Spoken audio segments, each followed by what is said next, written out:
oleh saudara Rustam membuat suatu inovasi atau mungkin pengolahan daripada jus pokok buah nipah menjadi sebuah jus yang menjadi suatu potensi di Kampung Pasir Lembang ini.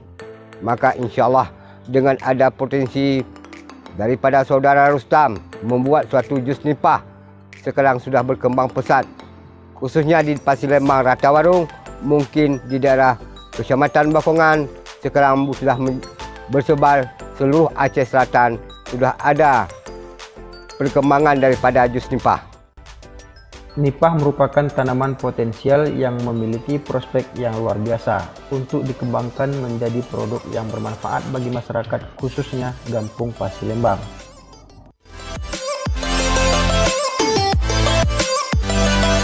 Pengharapan kepada pemerintah, semoga inovasi yang dikembangkan oleh warung-warung atau kafe-kafe yang ada di Aceh Selatan ini mohon diperhatikan, dibina. Semoga bahan yang langka yang ada di Aceh Selatan semoga menjadi suatu potensi yang sangat ideal untuk di Aceh Selatan ini. Dalam rangka mengoptimalkan inovasi buah nipah ini, peran pemerintah masih sangat diperlukan.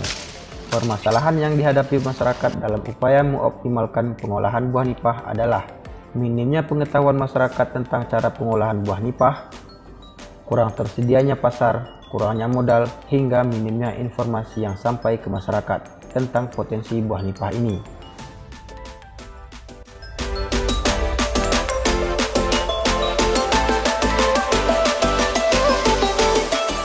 Kebiasaan tiap kami ada lintas lewat di sini, pasti kami akan menikmati yang namanya jus nipah. Apalagi di daerah kolam yang ini namanya Alamanda, yang terletak di daerah Pasir Lembang, Sulawesi Selatan.